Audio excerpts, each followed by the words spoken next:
Bem-vindos a mais um Mergulho Profundo. Hoje a gente vai se aventurar num livro que, olha, mexe muito com a gente.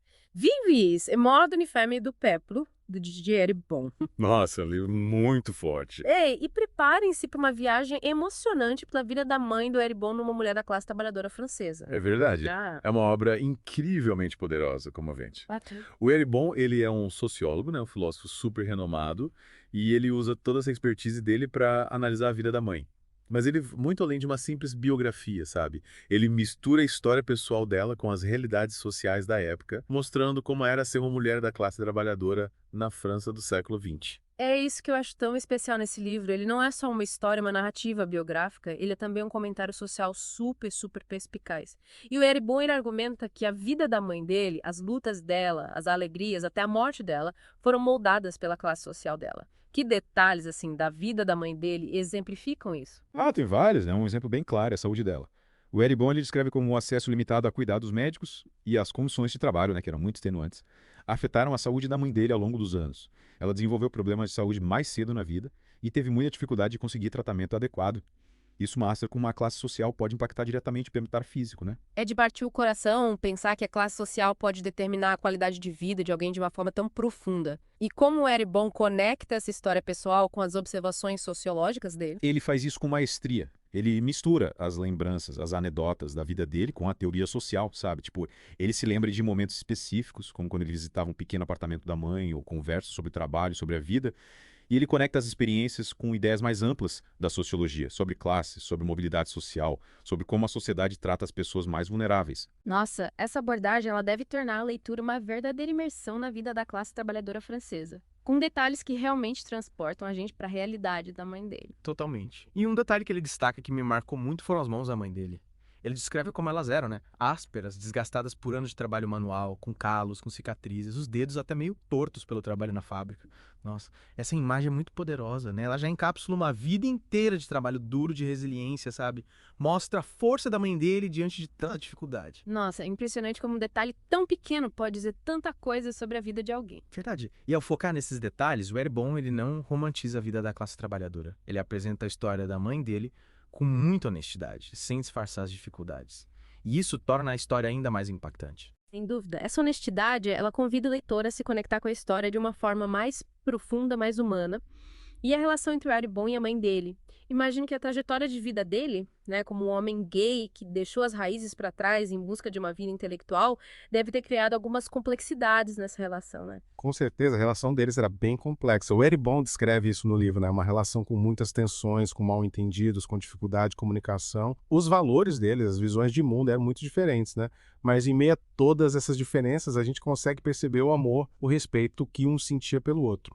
É tocante ver como o amor familiar pode resistir, né, em meio a tantas diferenças, a tantos desafios, e como a saída do Eribon, né, das raízes dele, a ascensão social dele, impactam a narrativa do livro. Olha, essa experiência pessoal de mobilidade social, ela permite que o Eribon analise a vida da mãe dele de uma perspectiva única. Ele compreende as estruturas sociais que limitaram as oportunidades dela, ao mesmo tempo que reconhece os sacrifícios que ela fez para que ele pudesse escapar dessas limitações. É uma dualidade de perspectivas que enriquece a narrativa, né? Adiciona camadas de compreensão sobre essa dinâmica entre as classes sociais. É como se ele construísse uma ponte entre dois mundos e tivesse uma visão privilegiada de ambos, né? Exatamente. E essa perspectiva única, ela nos leva a questionar também como as nossas próprias origens moldam as nossas vidas, como a gente enxerga o mundo. Mas, antes da gente aprofundar nisso, eu queria entender melhor como o Eribon aborda a questão da memória nesse livro. A memória, ela tem um papel central na obra, né? Por um lado, é a tentativa de um filho de reconstruir a vida da mãe, de juntar os pedaços do passado para dar sentido às experiências dela. Mas, por outro lado, o Eribon explora como a própria memória é moldada pelas forças sociais, argumentando que as nossas lembranças, elas não são registros neutros do passado, elas são filtradas pelas nossas experiências, pelos nossos valores e crenças. Então, você está dizendo que a memória é subjetiva e influenciada pela nossa posição social. Isso. E ele ilustra isso de forma brilhante quando ele compara as lembranças dele com as da mãe sobre o mesmo evento. Ele descreve um episódio de violência doméstica que ele presenciou na infância, destacando o terror e a impotência que ele sentiu. Anos depois, ao conversar com a mãe sobre o mesmo incidente, ela minimiza a violência, sabe? Encarando como algo normal do relacionamento. Nossa, que exemplo poderoso. É como se eles estivessem olhando para o mesmo evento através de lentes completamente diferentes. A percepção do Eribon é moldada pela compreensão dele sobre gênero e violência, enquanto a da mãe dele é influenciada pelas normas sociais da época. É isso mesmo. Isso nos leva a questionar como nossas experiências moldam as nossas lembranças e como essas lembranças constroem a nossa identidade. Exatamente. Essa é a beleza da obra do Eribon. Ele nos convida a refletir sobre essa complexidade da memória, como ela se entrelaça com as nossas identidades sociais. E essa exploração da memória, ela é só uma das muitas camadas fascinantes que a gente encontra nesse livro. Nossa, com certeza. E eu mal posso esperar para mergulhar ainda mais fundo nesses temas. Na próxima parte do nosso mergulho, a gente vai explorar como o livro desafia a nossa compreensão de classe, de identidade e a própria natureza da memória. Até a próxima. E voltamos para a segunda parte do nosso mergulho em Vie, Vieillesse e Morte, do Nifeme do Peplo, do Didier Eribon. Nossa, tem sido uma jornada fascinante até agora. A gente viu como a classe social, ela meio que permeia a vida da mãe do Eribon, né? E como a memória se torna esse filtro moldado pela realidade social. Mas me diz uma coisa, como o Eribon consegue usar a história da mãe dele para ilustrar essas forças sociais maiores, que às vezes a gente nem percebe que estão ali? Ele faz isso focando nos detalhes do dia a dia, sabe? Tipo, ele não se limita a dizer, a minha mãe trabalhava numa fábrica. Ele descreve os sons, os cheiros, a exaustão física que ela enfrentava todo santo dia, detalhes que te transportam para dentro daquele ambiente, sabe? E te fazem sentir o peso daquele trabalho. Faz sentido. Através desses detalhes, a gente consegue entender como a classe social impacta, sei lá, a saúde, os relacionamentos, até a forma como a pessoa se enxerga, vai muito além do dinheiro, né? Totalmente. O mais interessante é que o Eribon, como ele viveu essa mobilidade social, né? Ele consegue analisar a vida da mãe dele sob duas óticas. A do estudioso que ele se tornou e a do filho que vivenciou aquela realidade. E essas duas perspectivas se complementam, né? Dão uma análise muito mais rica. Com certeza. Não é um olhar distante, sabe? Ele se coloca como parte daquilo que ele está analisando. E isso dá muita força para a narrativa. Falando em perspectivas, você mencionou antes como a memória é moldada pelas nossas experiências, né? O Eribon, ele traz algum exemplo assim marcante no livro que mostre isso. Vários, mas um que me chamou a atenção foi quando ele compara as lembranças dele da infância com as da mãe dele. Ele descreve um momento em que o pai dele agrediu a mãe fisicamente. E ele se lembra do medo, da impotência que ele sentiu, o que moldou a visão dele sobre masculinidade e violência. Só que, anos depois, quando ele conversa com a mãe sobre esse mesmo episódio, ela minimiza a agressão, encara como algo normal dentro do relacionamento. Nossa, que exemplo forte, né? É como se a memória fosse um caleidoscópio, sabe? Cada um com uma visão diferente do mesmo evento. No caso deles, a percepção do Eribon é influenciada pela compreensão dele sobre, sei lá, dinâmicas de gênero, violência, enquanto a da mãe dele é moldada pelas normas sociais da época da classe social que ela pertencia. Exatamente. E através dessas memórias, a gente vê como a posição social influencia não só como a gente vive os eventos, mas como a gente guarda eles na memória. Isso faz a gente pensar. Como as histórias são contadas, né? Quem tem o poder de narrar a história? Será que as vozes da classe trabalhadora elas são ouvidas da mesma forma que as vozes de outras classes sociais? Essa é uma pergunta crucial. E o Eribon, ele nos convida a questionar essas narrativas dominantes, a dar espaço para as vozes marginalizadas. Ao trazer a história da mãe dele à tona, ele está dando luz às experiências da classe trabalhadora que muitas vezes são silenciadas ou ignoradas. É inspirador ver como ele usa a escrita dele para amplificar essas vozes e como ele aborda a questão da morte. Afinal, o livro se chama Vida, Velhice e Morte de uma Mulher do Povo, né? A morte da mãe do Eribon, ela permeia o livro inteiro, não só como um evento, mas como uma presença constante. E ele descreve a experiência do luto de uma forma crua, visceral, sem romantizar a dor. Ele fala sobre o vazio no apartamento da mãe depois que ela partiu, o silêncio que amplifica a sensação de perda. Imagino que essa honestidade na descrição do luto seja muito tocante para quem já passou por uma perda, né? Com certeza. É um retrato autêntico da dor que ressoa em muitos de nós.